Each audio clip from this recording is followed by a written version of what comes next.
International students already bring over $16 billion per year to the Australian economy.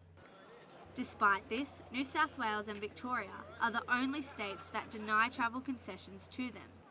2 university students have recently launched an online petition to apply pressure to these states to extend transport concessions to international students. The petition focuses on the impacts of high travel costs, including health and safety concerns. Jay Karjing from the University of Sydney is one of the people who created the petition. She explains how this petition is different to anything that has been done in the past. I don't think it's fair that international students don't get travel concession because we're all students, we should be treated equally, and this petition is like one step towards the goal because in the past it's more like very scattered, this time it's more like organized, voice is more concentrated, so I think it's better, like it's an improvement in petitioning. New South Wales alone generates almost $6 billion in export revenue from education services. With this, it is no wonder that international students feel they are being treated as cash cows. Chanella Silva has experienced these troubles firsthand. Miss Silva knew there were going to be surprises in store when she left Sri Lanka to study at UTS. What she didn't know was that transport will cost her over $50 per week. So we're paying twice the fees, and we paid too much, and then we don't get the same rights as what children get here. Yeah, sometimes I think, why do we have to pay more to get the same service everyone else is getting? I pay twice as what the usual rate is. Like I said earlier, it's unfair. International students are hard hit by the Aussie dollar. Other than rent and living, paying full fare on transport is the biggest part of their budget. Basically, I need a budget because it's a lot of expenses for me, basically transport and rent, and actually have to be careful in what I spend at. At least I have my weekly rent and bus ticket, and then those kinds of proper expenses for me to pay for that. If I have to do grocery shopping, I just don't look at beyond what I really need. That's really important for me.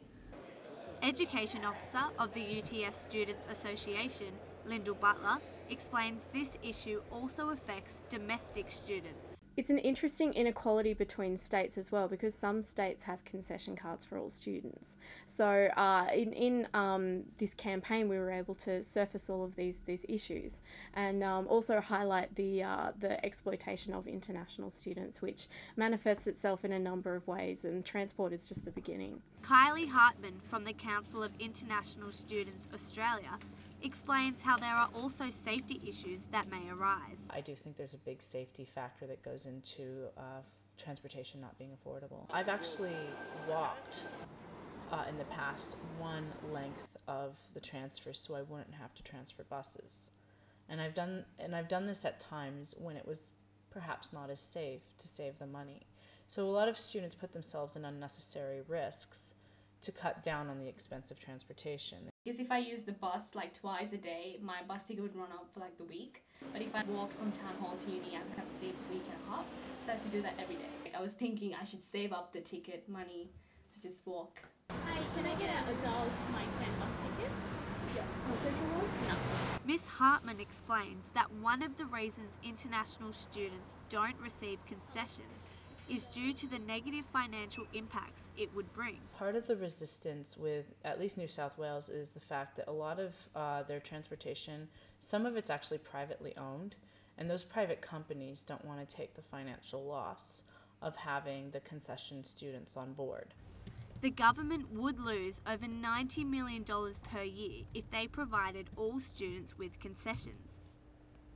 Miss Butler recognises this, however, believes the state is taking advantage of students from other countries. It's this attitude towards international students that they're a big money spinner and that they can bring more money into our economy, whereas that's taking advantage of their situation. A report by the Australian Council for Private Education and Training found that over 80% of students would have chosen universities in other states if they knew they would not receive concessions. I wouldn't have chosen Sydney or Melbourne if I knew I won't be able to get concession. I would have chosen other other states in Australia or even America. Miss Hartman said that the overall attitude towards international students needs to be adjusted in order to make a change. Students need to be treated as students. I think that whole idea needs to be reevaluated, especially in a globalized era where we are working internationally to work with each other and we're trying to build a sort of multicultural understanding, so in the end we can do better business and we can make the world a better place. There's definitely room for the government to treat international students more equally.